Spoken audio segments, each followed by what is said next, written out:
宋朝嘅時候，有位女子姓吳，係一個虔誠嘅佛教徒，經常係念觀音大士。佢嘅丈夫叫呂宏，係一個做官嘅人，官階係都官員外。我提供呢啲資料係即增加佢嘅可信性，即等呢個故事更加完整，唔係有啲咩特別嘅意思。都官員外咯，即等大家知道呢個係事實。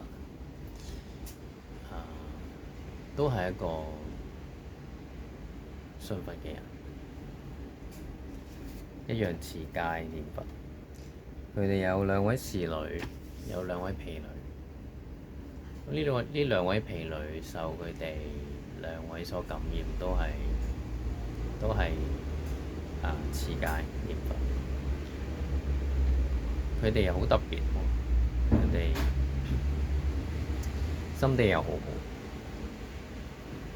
佢好想見到佢哋嘅正業成就。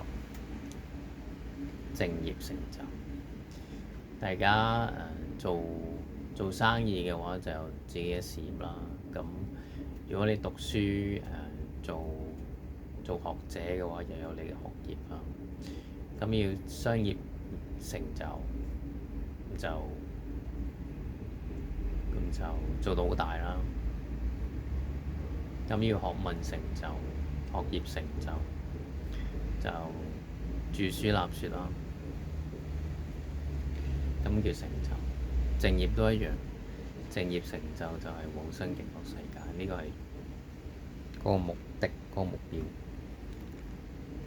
咁兩位婢女就好想見到佢哋嘅主人正業成就，於是就都係努力修行。其中一位鍾意修禪，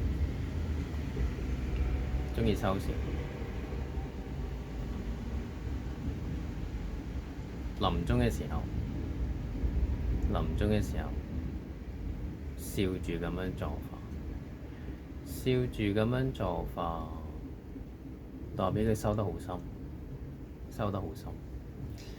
另外一位婢女持苦行，曾經試過1個月唔食嘢，淨係飲佢太太所念過咒嘅觀音淨水，每一日就係淨係飲淨水。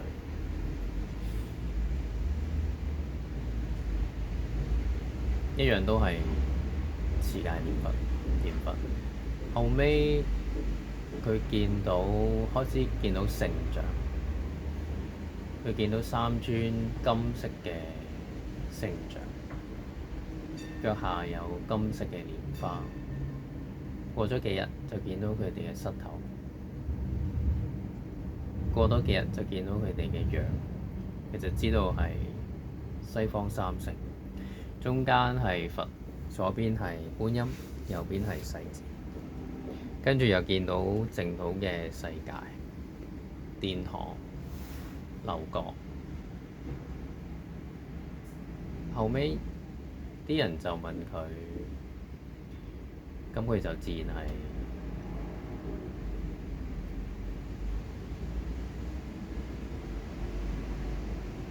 向佢哋嘅主人透露過，跟住後尾傳咗出去，就有人問佢啦。咁你見到嘅世界係點樣？佢就話：我見到嘅係嗰度嘅人都係清靜嘅男人，冇女人。佢哋都喺度念經遊行，好似玩樂咁樣。咁啲人又問佢：咁佛嘅説法係點樣？佢就話：我得到天眼，但係未得到天耳，所以見到佢哋嘅語言，見到佢哋嘅問答動態，但係聽唔到佢哋講嘢。如是這3年，呢啲景象都喺目前冇消失過。後尾染病，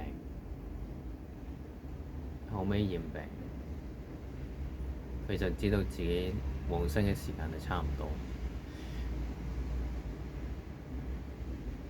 咁就之後就左化咗。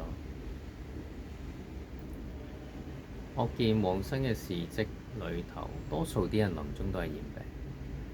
唔單單係修行功夫淺嘅，修行功夫深嘅，我見到都好多都染病。呢度有一個意思係